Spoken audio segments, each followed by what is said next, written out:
Hello and welcome to End Goals, an LCMS Youth Ministry podcast. I'm host Reverend Mark Kiesling, and I'm with DCE Juliana Schultz. We are here to bring parents, church workers, and lay leaders discussions and resources to help your youth ministry meet its end goal, which is young people who are disciples of Jesus Christ for life. We are continuing our Gathering Starter Pack set of episodes as we all prepare for the 2022 LCMS Youth Gathering. We hope they're helpful to you in preparing to join us in Houston, but also that these are helpful pieces for you in the overall planning of your large youth events or just your ongoing youth ministry. So adult leaders make many sacrifices to bring you to the gathering. There are fundraisers and planning meetings to attend. Often adults give up vacation time and their regular routine. They may leave spouses shorthanded and travel cramped in the back of buses for many hours. And we do not take for granted the time and energy every adult leader puts into make the gathering a success for their teens. And as adult leaders, it can be easy for our focus to be solely on the youth and the youth's experience. And that's laudable. Absolutely. We're thankful for you and your focus on the teens in your church. But we are constantly counting and ensuring that they are healthy and safe and focused on Christ and engaged in the gathering programming. And adult leaders, as they manage those logistics, as they coordinate the schedules, often are not thinking about and caring for themselves. They're not paying attention to maybe their own cues on what's going on with them and thinking about how they need to take care of themselves as well.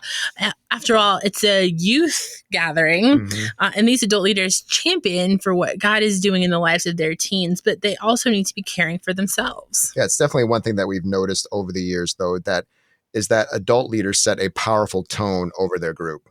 So if an adult leader is gracious, flexible, and keeps a positive view, the rest of the group is more likely to follow that lead. If an adult leader is angry or hangry, short-tempered, and finding places to be critical, the group will follow that lead as well. So while much of our planning is about the youth who attend a gathering, we also wanted to take some time to think about how we can prepare and plan for adult leaders to get what they need to set the right tone and grow in their understanding of God in all things as well. We have teams set aside just to care for the adult leaders who come to this gathering. And so joining us to help us do that is Ann Franklin. Ann has led groups to 3 gatherings as a lay leader at Our Father Lutheran in Centennial, Colorado. And she is a part of that adult leader resource team, this team you've been hearing for throughout the podcast series that's here to help care for the adult leaders of our congregations. So thanks for joining us, Ann. Absolutely. Thank you for having me. So you've been to several gatherings before as an adult leader. What was the most exciting part for you? And maybe what was the most exhausting part for you? Yes, the gathering is definitely both of those things, exciting and exhausting. But by far the most exciting thing for me as an adult leader has been watching the kids flourish and thrive in a setting that's created just for them. And to see the relationships with each other, and especially their relationship with Jesus, become real and meaningful. It's worth all the planning, all the hard times. And speaking about planning, that's really exhausting. I find that having to stay 2 or 3 steps ahead of the kids physically and emotionally is draining, so preparing for lots of different scenarios at the gathering, thinking about that, and also shepherding the other adults on our team, in addition to supporting them as they shepherd the youth. Well, that's such a awesome part again, and that opportunity you have as a planning group together with adults, but then to be able to set things up well for, like you said, youth to thrive in that environment, and for that event as they get to know Christians from all across the country, across the world, as well as grow in deeper relationships with you as adult leader in your home congregation, and then to start to really see the depth of the church, the width of the church, and how all these churches are unique, but yet we love the same God. God loves us. One faith, one baptism, one church, and what a blessing that is being together, one body of that way. And what a great opportunity to bring that in and absorb that and learn that in that environment. So we want to talk a little bit about that teamwork that you're kind of talking about. And most gatherings or most congregations are going to come with more than one adult. Actually, we really recommend that you bring at least 2 adults in case something were to happen in your group, so that you've got partnership there amongst adult leaders. And if you have an adult leader team, what are some of the things you go ahead I guess it's going to do ahead of time, I guess, and to help support one another before, during, and after the gathering. So just kind of thinking about that adult leader group that's working as a team. How do you build that? How do you support that through the event and also before and after? Yeah, that's a really great question. I think throughout this whole process, I think prayer is huge. I think we need to pray for each other. We need to pray for the youth, that God really prepare all of our hearts for such an amazing experience that the gathering is. I think as an adult leader team, we need to be a united front. We need to talk about what expectations are, what the covenant looks like, and really to have feedback from all of the adult leaders of how we want to build our team before we can serve the other kids. I think you need to build support and trust among the adults. I think it's not a bad idea to have at least one meeting with just the adult leaders before you meet with the kids, so that everybody's on the same page. And like I said before, we're all a united front. Another great thing as we meet as the adult leader team is to figure out where people's strengths and weaknesses are. If you're a really great driver, then you might be, heading up those vans. But if you're a really good planner, then, have the adult who's a great planner plan a few meals and do something. So I think it's working smarter, not harder.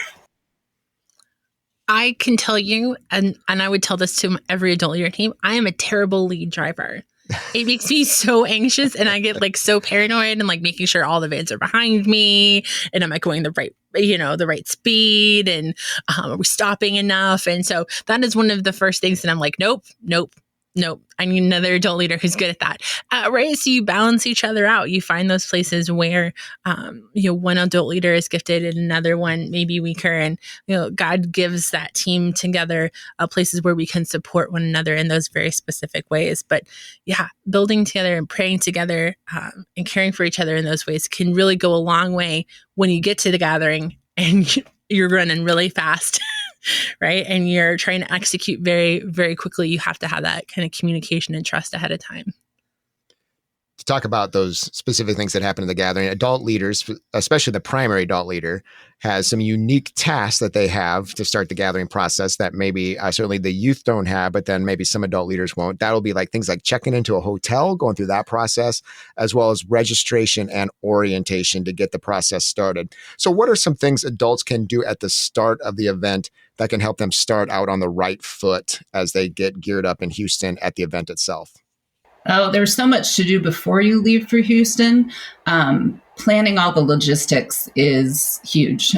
We travel as a fairly large group, and we typically fly from Colorado to the gathering. So, it starts with obviously making the budget and preparing that way, but then, booking airfare for 40 people and thinking about group meals. What does that look like? Those are all things that you can plan ahead of time so that when you get to Houston, you don't have to be stressed and worried about those things. But once you get to Houston, it's going to be super important to check all the details, especially as the primary adult leader. That's on you to read through all the paperwork and all the instructions so that when you show up at registration, you know kind of what to expect. If it's your first time at a gathering, it's okay to not know exactly what everything's going to look like, but there is so much support there for you that you're not alone in this process. That's something to always remember. And take your time when you get to registration. Definitely go to the adult leader orientation. The adult leader team is here for you. And by going to that orientation, you're going to pick up on a lot of details that will be super helpful and make your gathering that much more smooth. And it can be easy as an adult leader to want to jump right in the second you hit Houston. You've been building out to this for over a year. You're excited. Your kids are excited. You finally made it through the travel part of this. And you want to get out and start doing things. And often that means that, especially primary adult leaders go oh, I don't really, how much time do I really need to check into hotels to register? I think we can cut that back. And then if things don't quite go as planned, or there's a line, or there's a hiccup, then everybody's frustrated and you're kind of starting off as. So make sure, even if it's just one or two of your adults and you can figure out how to navigate that, have the time that they need to get through those things, to listen well, to make sure everything started out on the right foot, everyone's in the hotel, that you know what your payments are supposed to be coming in, and that everything has been appropriately allocated during those check-ins. Man, can do a lot, rather than trying to do it and then have 40 kids in a hotel lobby who are all bored and I say this in a very loving way. I say this in a very loving way, but it's kind of like herding cats. It takes you 10 minutes to check into a hotel, but when you're checking 40 people in, what do you do with 40 room keys and not mess those up? Thinking through those things, a black Sharpie is your best friend, because you write the kids' names on their room key, so that they know whose it is. And while I'm doing that, I'm sending my other adult leaders off with the kids so that they don't create chaos in the lobby. Yeah. And throughout the gathering, there are plenty of things happening to help support and encourage adult leaders specifically. And that includes adult leader sessions, which are designed to help adult leaders think through key issues in youth ministry, and the adult rest area, which is a space specifically for adults only to rest and recharge right in the convention center. How can these resources help adults take care of themselves during the gathering? That's a really great question. I kind of liken it to the analogy of when you're on an airplane and the oxygen bags drop down. They always tell you to put yours on first, and then help the other people. If you don't take care of yourself as an adult leader, your group is going to be really hurting if you go down for the count. So I think the self-care piece is really important. A couple things come to mind. Don't be afraid to delegate. If you have other adult leaders with you, don't feel like this is the time to be the superhero and flex that muscle and try to do it all yourself. Delegate, have kids help you do things, take time. You're not going to get a ton of sleep, but when you can, grab a little nap here and there. And I think most importantly, don't be afraid to ask for help. There's so many gathering resources there. The ambassadors are there to help you. I mean, that's why they're there, is to help you. If you need extra support, if you just need a 20-minute cat nap, there's so much out there to support you as an adult leader. I am a power napper. And so I am. So I love going into the adult rest area, and I get it when people are in there getting 10-minute naps. That would be me. That would be me. I can't sleep, but I know that about kind of 2 or 3 p.m. The amount of noise and sensory stuff that I have will overwhelm me as an introvert. Like, it's just like I need like 10 minutes of just where there's less noise, right? And I don't have to sleep necessarily, but it makes me more confident. I'm able to then be excited, and I'm able to be more present with my youth when I'm able to do that from a place of at least a little more fullness. But also, I love that we do a lot of different, adult rest area will have resources available, people for you to talk to, other adult leaders. That was one of the fun things that we had, a little mini rest area on the floor in 2019. And just for adults to be able to kind of sit and talk with each other and talk about what it means to be a youth leader at the gathering, and get to share that. We're going to have affinity groups. So places where you can get support and know that you aren't alone in the things that you're navigating as well is super helpful. I want to go back to something you said earlier, Anne, about being on the same page as an adult leader group. I think that's really helpful to do that. And that can be hard as you kind of get into Houston, you get to the gathering, schedules start to shift, things maybe aren't going as planned. Plans get thrown out the window a little bit, and you're still trying to keep that connection as an adult leader group and that really consistent connection with your young people too. What are some ways that you might suggest for adult leaders to share information and communicate well with each other at the gathering itself, or maybe specifically when things maybe start to change a little bit and you're throwing a couple curveballs? Any insight on that? Oh gosh, I think the best aid is having a text thread with all the adult leaders. Mhm. And I really appreciate what you said at the beginning about the adult leaders setting the tone. You're also setting the tone for the other adult leaders for them setting the tone for their small groups and their youth. So our text threads have been the highest of highs and the lowest of lows, and we share so many laughs and we share tears, but it's a great way to communicate with each other, and we throw in some levity there. We'll take some funny pictures and send them to each other, and it's a way for the adult leaders to bond even as we're physically apart at the gathering. The text thread is the best. I love that. And then I think you just doing regular check-ins, check in with the leaders, have the leaders check in with their small groups if that's what their structure looks like. But just, even if it's 1 or 2 minutes of, hey, how's your day going? Our group historically debriefs at the end of the day, but I find that if you wait too long, and if there's something, a kid needs to talk about or has a question or something, it's better just to address that as it comes than say, okay, wait till 10 p.m. and we'll talk about it then. So I think regular communication is extremely important. I think it's one of the amazing blessings to see how technology has changed things at an LCMS Youth Gathering, to be able to have those regular check-ins and to use that in positive ways amongst the adult leaders, to be able to do that. The text string, what it enables you to stay connected relationally, but then also to organize to be flexible and to still be well connected with your youth and adults is just a blessing that we've seen across the years in the gathering. And when you're checking in with adults, that can often be a place where you can communicate things that you're noticing and what's happening with your youth as well, right? So maybe somebody has noticed that a couple of kids are bickering, or one particular hotel room is not cleaning up after themselves, right? Like whatever it is. Often when you're checking in as adult leaders, you're able to kind of catch little things before they get big, right?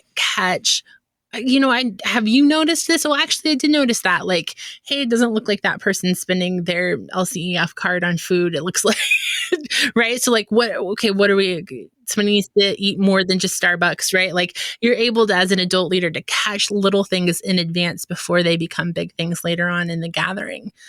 So that's great. And we talked in the other podcast about how we care for youth who might be in struggle or crisis, in particular at the gathering. And while there's lots of supports for youth and adults, it can be emotionally exhausting as adult leaders to care for a group of teens, especially if some of them do share some struggles that they're having or do have a struggle at the gathering. And we want you to make time and listen well and be present for your youth. We hope you listen to that podcast. But how can adults make sure they're caring for themselves as they care for teens? I think, relying on the other adults to help you process things that you might be going through shows the kids that not only are we human and need to process things but it's also modeling for them that you need to take the time to think about what happened during the day. You could journal, go to God's word, pray, be grounded, and, the Holy Spirit will provide what you need. If you need to pass off an issue because it's something too close to you that you wouldn't handle well, pass that off to another adult leader. Trust that God will provide what you need spiritually and mentally as you go through these issues.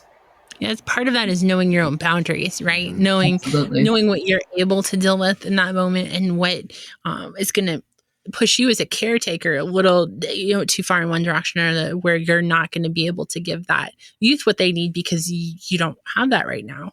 And that's okay. Which is part of being honest as you care for young people. And that's why we encourage you to have multiple people who are adult leaders, or to take advantage of the care of the crisis teams that we have to be able to make sure that that we're not also hurting our adults as they're caring for our youth. We want you to be focused on Christ and healthy and whole as you do that as well.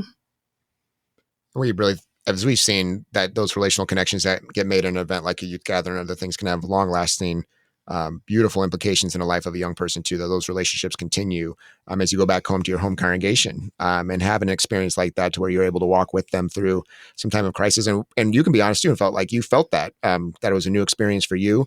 I mean, what you learned through that process as well. And again, how the Holy Spirit can use that in conversation with young people as you grow together. So want to make one little slight change here a little bit. And we want to talk about teens and what seemingly is an amount of unlimited energy. Where do they get it? I know. It's amazing. It's something else at a youth gathering. Just to see, I couldn't believe this last time in Minneapolis, we did the 5K at the end of the youth gathering. And how many teens still had energy to go run a 5K? Nope. It's unbelievable. But we were there at some point too in our life too.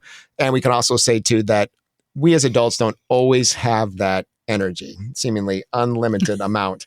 Adult bodies just can be strongly impacted by beds away from home and lots of walking, lots of walking, and food while traveling too, of getting used to that whole different schedule, whatever it might be, and how that plays into our energy levels. So what are some ways adults can care for their physical bodies during the gathering, and anything that you learned through your time being an adult leader or suggestions that you would have? Oh, yeah.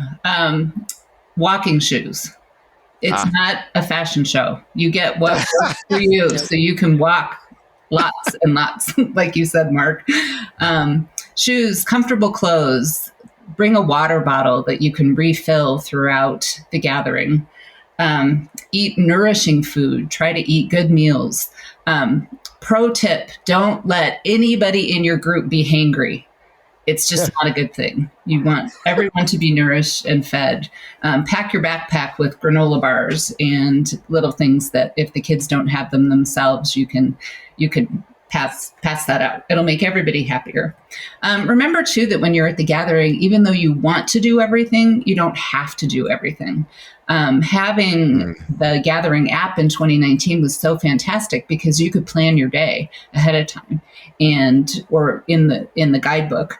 But seeing all of the options, it's so exciting, and it's also a little bit overwhelming, but you really need to pace yourself, I guess I would say. Don't try to hit everything the first day, and then by the last day, you can't even get out of bed. You're so tired. That's important. Getting sleep is important too. Like I said before, we like to debrief at the end of the night, but it has to be a brief debrief, because if you're going on and on, talking theology or answering questions for hours, you are going to be depleted in the morning, and you're not going to be the best you can be for your kids. So, just try to rest as you can. And then, of course, as you travel. And I think it's important to maybe note for adults that, like, just because you can debrief at the end of the day doesn't always mean that that's the right time for your group, right? If you have kids that are really kind of by the end of the night, they're not wanting to talk to you, debrief at noon, debrief over breakfast, debrief at dinner time. Just because it's not the end of the day doesn't mean that that's not a good time for you to sit down and talk about. You can talk about what happened in the last 24 hours without it necessarily happening 100% at night. agree. And you could even do it between sessions or after Bible study while you're waiting to go to your first session. There's little pockets of time that you can create that, you can fill in the gaps. Great idea. So creating, I love that, creating the pattern that works for your group, right? And doing the things that make sense for that. For sure. Yeah. One thing that I've loved to see, I think that technology has helped with this, is it'll happen oftentimes in the adult Facebook group, is encouragement for like getting in shape before the gathering, or maybe increase activity. I've seen people like run their first 5K leading up to the gathering as they've been walking more, jogging more, whatever it might be, to get in shape for the gathering. And that might be a little over the top, but yet I think it's a worthwhile goal to think about that, especially if someone who's looking for a motivation to maybe do some more exercising and things like that, to do that. I love the encouragement that you get in an adult leader group to do it. I'm not asking for anyone to start a marathon club or anything like that. Maybe some are okay with that, but I'll pass on that. We can add a training plan to the adult leader resources. Absolutely. Yeah. I mean, there's kind of some that have done it on their own, which I love to see. I mean, if you are curious about something like this, I would say, and I don't know, Anne, if you ever track this stuff as an adult leader, if you're thinking about like, what do I need to be ready for? I would probably say If you're a Fitbit or Apple Watch kind of person, you're probably talking a 5-mile day, 10,000 step day, probably that you want to be geared for as you're training. Easy. So just something to kind of be thinking about. Of course, there's rests in between. You're sitting down at sessions and other stuff like that, but easily you're probably talking a 10,000 step day, probably at a youth gathering at the minimum. And you have to also account for things that you aren't planning. Last time we had to take one of our youth to the ER, and so that's all that much more walking and, things that your day is not going to go exactly the way you want it to go when you wake up in the morning. And so just being flexible and, in your head, just knowing that you're going to have to walk or go or physically be wherever you need to be. And that might be, not what you were expecting. Before 2016, I trained so that I could run the 5K at the gathering, and then was too sick to run the 5K at the gathering. But I survived the gathering, and I'm convinced I only survived the gathering. I am not a fit person. I only survived the gathering because I trained for the 5K. So you don't have to do the race. You just have to, sometimes you train for the race so that you can do the event, right? Talk about the day not going as you planned when you woke up in the morning. Yeah. It was not great, right? But also, and this is really big for me, and I would always share this with my youth group, which is I am not somebody who functions well on very tiny amounts of sleep. I could obviously, you're not going to get nearly as much sleep as you normally do, right? It's just a part of the gathering. You're going to get less sleep.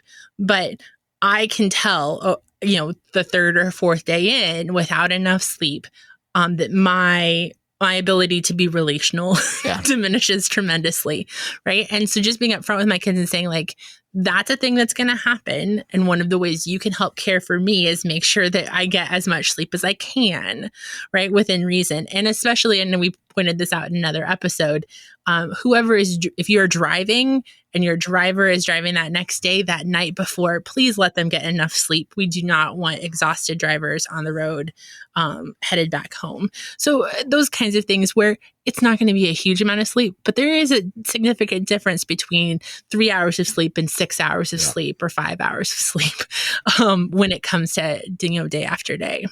Definitely. There are so many little things about caring for yourself and your adult leader team that can make a big difference at the gathering. And so one of the reasons we wanted to include this in the starter pack is, yes, we want you to be thinking about how your teens are focused on Christ. And yes, we want you to be focusing on your youth's experience at the gathering, but we also want you to be focused on how God is going to work in and through you at the gathering, and how you are an important part of making the gathering work well. And so if you are taking care of yourself and your fellow adult leaders, that has a positive impact on everyone's experience at the gathering. So thanks, Anne, for coming and talking to us a little bit about how to care for ourselves at the gathering. Thanks, Anne. Absolutely. Thanks for having me. So every group is going to need to make decisions that fit their group best. And like we said, we want everyone to get as much out of the gathering as possible. And sometimes that means giving a little extra time somewhere for rest or debriefing or a nourishing meal or snack. And this helps everyone's experience in the long run. And we certainly want to say too that we're hoping to provide you enough resources, especially maybe if you're a first-time adult leader, to help plan that a little bit more. The more information we want to give you to be thinking that through will hopefully enable you to find those times to be able to do that and be prepared for that.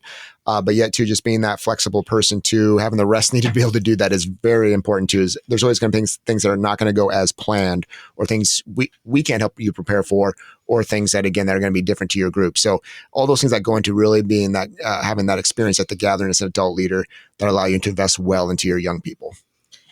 It is not a mistake that we are giving you what is essentially 4 hours of podcasts as you start your planning, and an event like National Lutheran Youth Workers Conference, and ongoing Facebook Lives and written resources. And it may seem at times like a ton of information that we are maybe a little bit over communicating, but our goal is always for you to have as much information as possible as you go in as an adult leader, so that you can be as prepared as possible as an adult leader, so that if and when things maybe go a little sideways or you have a hiccup here or there, that you feel confident working through that you feel like you have a team of parents and a congregation and adult leaders and youth who are working together on the same page to be able to make the gathering really about our relationship with Jesus Christ and how God is in all things and focus on the experience rather than on